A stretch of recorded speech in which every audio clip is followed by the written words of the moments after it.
ሉአና ምን ያደረግሽ ነው ያለሽው? ሚራ ሉአናን ሄዳ ባነቀችበት ሰዓት ጠረጴዛ እያጸዳች ነበርና ቁጭ ልትል ነው ብላ ስጠብቃት ሩጣ ሄዳ አንገቷን ትይዛና ትጥላታለች። እናም አሁን እገልሻለሁ፣ ከዚህ በኋላ አንቺ በእኔ ቁጥጥር ስር ነሽ፣ አጠፋሻለሁ በማለት አንገቷን አንቃ ትታገላት ጀመር።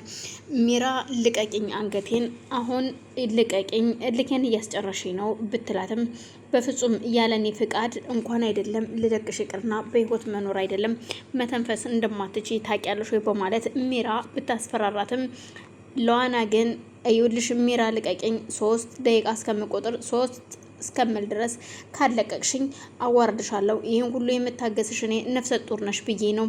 አይካልሽ ግን የማደርገውን ያውቃለሁ በማለት ሉአና ብትለምናትም ሚራ ግን በሉአና ላይ ከማሽሮፍና ከማፌዝ ውጭ ሌላ ምንም ያደረገችው ነገር አልነበረም።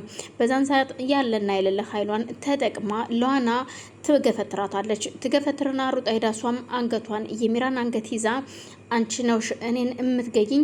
ቆይ ምን እያደረግሽ ነው ሉአና?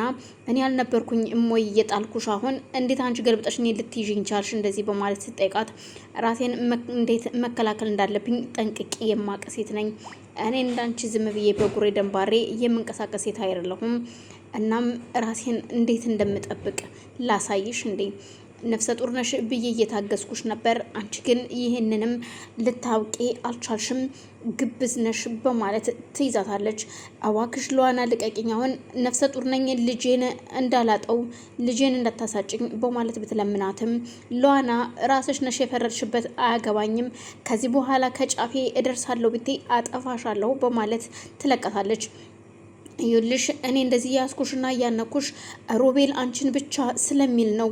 እኔ ሮቤል እኔ ራሴ ማድረግ ፈለግኩ። ሮቤል ግን ከሉአና ውጭ ሌላ ሴት አትታየውም። አንቺ ባሌም ይኸውልሽ ሮቤልም ከአንቺ ጭንቅላት ላይ ሊወርዱ አልቻሉም። ስለዚህ ሁለቱንም አንቺ ልትቀሚኝ ነው። አንቺን ማጥፋት ያለብኝ ስለዚህ የምወደውን ሰው ሮቤል የራሴ ማድረግ ስለምፈልግ ነው በማለት ትመልስላታለች። እኔ እንዳንቺ አይነት ሲሰኛ አይደለሁኝም። ወንድ ሁሉንም የማተራምስ ሴት አይደለሁም። ደግሞም ወንዶችን በፍቅር መያዝ እንዴት እንዳለብኝ ጠንቅቄ የማቅ ሴት ነኝ። ዝም ብዬ ባለፈ ባገደመው የመቀና ሴት አይደለሁም። ገባሽ? ከዚህ በኋላ ጫፌ ላይ ደርሳለሁ ብቴ ሚራ ውርድ ከራሴ ያጠፋሻለሁ በማለት እዩልሽ የኔ ባል ወድርሽም ጠላሽም የኔ ነው። ስለ ሮቤል የሚያገባኝና የሚመለከተኝ ነገር የለም ብላ ተፍታባት ትሄዳለች። ሚራን በጣም ተናዳ ስለነበር ወደ ክፍሏ ነበር ሄደችው። ወደ ክፍሏ ስትሄድ በአጋጣሚ ዲን አድና ከክፍል ሲወጣ ታገኘዋለች። ቆይ ምን ሆነሽ ነው ሲላት ምን ተፈጥሮ ነው? አንተ ቆየት ነበርክ? ይኸው ሉአና ልትገለይ ነበር በማለት ስታቃጠር እኔ ምን አገባኝ ታዲያ ድብን በያ አያገባኝም ብሎ ገፍትሯት ጥሏት ይሄዳል። ስትሄድ ወደ መኝታ ቤቷ ለመሄድ በር ላይ ደርሳ ነበር ሉአናዬ የኔ ቆንጆ በማለት ሄዶ ሲያቅፋት አድናዬ መጣህልኝ? የት ደን የጠፋኸው? ዛሬ አላየሁህም እኮ ስትለው አይ አለሁኝ ትንሽ ረፍት ላድርግ ብዬ ነው እንጂ የትም አልሄድኩም ነበርኩኝ። እንዴት ነሽ?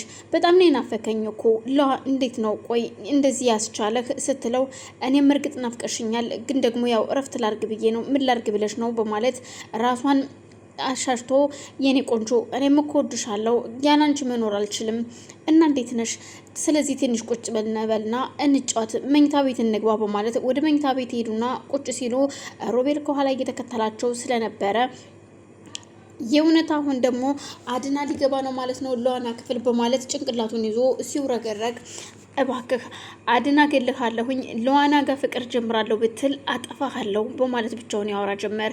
እነሱም ትንሽ ከተጨዋወቱ በኋላ አድና የሚሄድበት ቦታ እንዳለውና ወደ መኝታ ቤት የሆነ ልብስ ነገር ቀይሮ መውጣት እንዳለበት ሲነግራት እሺ በቃ የኔ ወንድ ሂድ በቃ በሰላም ተመለስ ብላ በሰላም እንዲመለስ መረቃ ትሸኘዋለች። እሱም እሺ ብሎ ወደ መኝታ ቤት ነበር የሄደው። ያችን መቅሰፍት ተከትሎ ሮቤል የሉአና መኝታ ቤት ይገባል። ሲገባ ስታየው ትደነግጣለች። ግን ደግሞ ፊቷ ላይ የድንጋጤ ምንም ነገር አይታይም። የኔ ቆንጆ ሉአናዬ በማለት ወደ አጠገቧ ሴት ሄዳን ተቆሻሻ ወደ እኔ እንዳትቀርብ፣ በጣም ሲበዛ ቆሻሻና ባለጌ ሰው ነህ። አንተን እኔ ደግሞ የማፈቅርህ ምንድን ነኝ? በፍጹም ይኸውልሽ እኔን ብትመለከች ይሻልሻል። አድና ማለት በጣም መጥፎና ባለጌ ሰው ነው። ሲጀመር እሱ እኮ ለሴት ልጅ ጊዜም አይሰጥ። ስለዚህ እኔን ብታገቢ ነው የሚሻለሽ።